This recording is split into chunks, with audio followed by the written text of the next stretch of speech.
champ? In the gym and become a martial arts instructor, and I took a chance and opened the gym, and everything's been going well ever since. Now I fight for the UFC, and you know, for me, I have my whole career in front of me.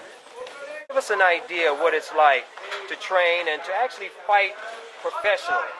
For me, fighting professionally is the same as when I was fighting. I think it was harder fighting here in Hammond and fighting in front of my friends and family.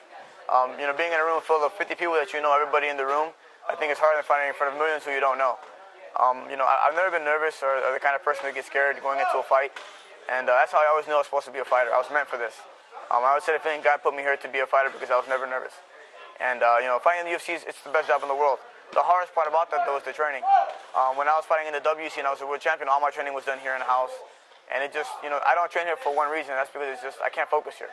I have all my students, all my friends, all my family. I have too much going on here. So for me, when I come to train here, I'm worried about everybody except myself. Now I train in Montreal because when I go train in Montreal, all I worry about is only my game plan and my training. And you know, it's very frustrating because I don't have anybody around. I don't have any of that support system that took me to where I'm at now. But you know, I've been through another phase of my life where I have to focus solely just on training. I don't want to do this forever. There's a lot of things I want to get into. Opening more gyms, take care of, you know, working more with my fighters and my students. But right now I have to focus on my career, and especially now that I'm in the UFC, it's a big opportunity to make a strong foothold. So when I start bringing my fighters into the UFC, they'll have a place to stay. You have quite a few fighters that you manage here in your gym that you actually brought up from the very beginning, and how is that working out? Can you give us an idea of what it's like to have fighters under you in your gym here? And it's an awesome thing, you know, because they're like having your kids. You know, they come in here, they don't know anything about fighting, and from the first day they come in, everybody wants to come in and be a fighter. I get them in here, you know, 85–90% stay in just a regular class. That 10% that do make it to become fighters, I get to work with them from day one till the end of their careers. And all my guys are still young in the sport. They're doing great. They have great amateur records. But I'm looking to hopefully one day when I retire from the UFC, put these guys in the UFC. You know, for me, my success of being a world champion or being a fighter is very, very minimal. My success is going to be off of when I can make someone who's fought for my gym be a world champion in the UFC. So that's my main goal. But I know I have to get there first and know how everything works so that when they get there, they don't make the same mistakes that I made. Are you leading them to become the fighters that I know that they can be? Basically, what I'm pushing is the same thing I'm working on. Just working on basics, making their fundamentals very strong, and letting them know that when it's their time, when I call their name, when it's time for them to step up, they have to be ready. And all the preparation they're doing now, fighting in local shows, and they want to make a jump the way I'm doing it, but they can't do that right now. They have to focus just on their basics. Because once you make that jump to being a professional fighter, you can't go back to being an amateur fighter. You lose a fight in amateurs, it's okay. Once you lose as a pro, it counts hugely against you. So I want to make sure that when they get there, they're 100% ready. Tell me about your family. Well, I've been with my wife for 5 years now. We have a 3-year-old daughter. You know, everything's great so far at home. It's just hard. It sucks when I have to travel. My family life is great. The big thing now I adopted a 15-year-old, Jose. I was training him for about 6 years, and the situation got kind of rough for him back home, so I took him in so I could train him and make sure he stays out of the negative element that he was getting pushed into.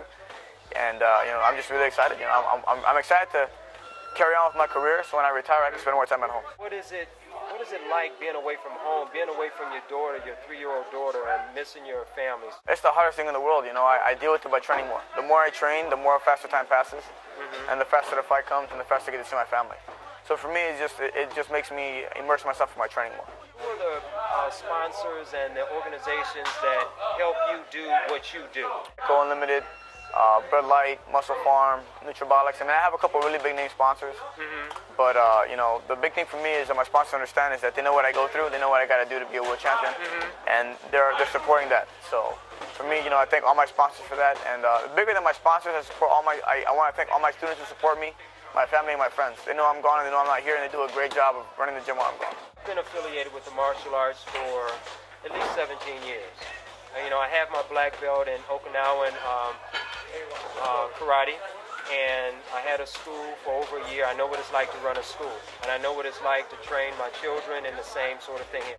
So we made the transition from karate, stand-up, but there was something missing, Miguel, because I felt that I did not have the ground game that I needed. And so a buddy of mine told me about you. So I did my little Google search, and I came up with TORRES Martial Arts Academy. Tell us what it's like to be on top of the world, if you will, in the mixed martial arts, to hold a belt, and what it's like to hold a belt and to defend the belt. You gotta understand, when you're underdog, it's the easiest thing. All you gotta worry about is training. No one cares who you are. Once you get the belt and you're a world champion, it's a little bit harder because now everybody wants a piece of your time, they want a piece of your energy, they want a piece of whatever you're about. And so now you're not just training for a fight anymore. So in a training camp, you gotta do interviews, travel now you have sponsors that want you to travel for them. You gotta make appearances. I mean, it just encompasses your life is a lot harder now. You get out of the gym, it's time to go eat. You're supposed to eat right after you train. You can't because there's 15 people that want to talk, they want to do business, they want to autograph, whatever it is. You have friends, you have people that want to do business. It makes life a lot harder. And when I first won the title, no one in my family, none of my friends were ever world champions, so I didn't know what to expect. I won the title. Everything was just through experience. And I did great for about 3 or 4 fights, and then it just caught up with me. I lost my belt. I lost 2 fights in a row, and it put me back at square one again. But now I get to do it again in the UFC. I know the mistakes that I made. I know what I got to do to get the belt back, and I'm doing those things. So now it's like I have a rebirth ahead of me, and I'm very excited. I just can't wait to get there, because now I know when I get there, I'm going to hold on to it for a long time.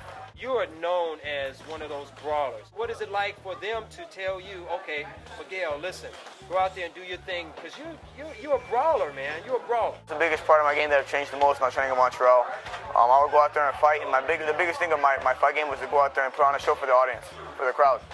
And a lot of times it's fun, but it's a lot dangerous for myself and my health, and sometimes it don't work out in your favor. So now the biggest thing I've worked on is being not just an entertainer, but being a smarter fighter, being a martial artist.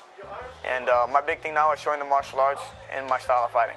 And that's to stick to a game plan, be smart, take little damage, and to defeat my opponent. So for me, it's been a big circle that I've made. And people don't approve of my new style because they're used to seeing the old Miguel Torres go out there and brawl. And I still have those abilities. But if I don't have to take damage, and I'm not supposed to be in a brawl, I'm not going to be in a brawl. What can you tell the audience in terms of the benefits that could be derived from having their children affiliated with martial arts such as Brazilian Jiu-Jitsu? Well, I mean, like any martial arts, Brazilian Jiu-Jitsu is a great martial art to teach you self-defense, discipline, encourage weight loss. You're making good friends that are training in a gym. The biggest thing about my gym that separates our other gyms is the family environment here. If you look around, we have kids playing, we have kids studying, we got kids doing homework, we have the parents working out. It's not just a gym where it's just for fighters, only for people who are going to train. The biggest thing the freedom that I lost my students is if I have a dad that's, coming to train jiu-jitsu at night and the mom, his wife is working and he has his 2 daughters and he can't make it because he don't have a babysitter, he can bring his kids here. It's a family environment here. The gym is for everyone, for kids, for babies all the way up until people who are 90 years old. So you have that family environment here. The values that we push here, courage, honor, respect, and discipline, those are the biggest things that we try to push the most of. And we do that by training hard, having a good competition team, and just pushing those values in our students. So I mean, if you're looking to get a little bit of change of pace, a little bit of different thing inside of life, see something different, learn some self-defense and get in shape and have fun doing it, I encourage you guys to come visit us.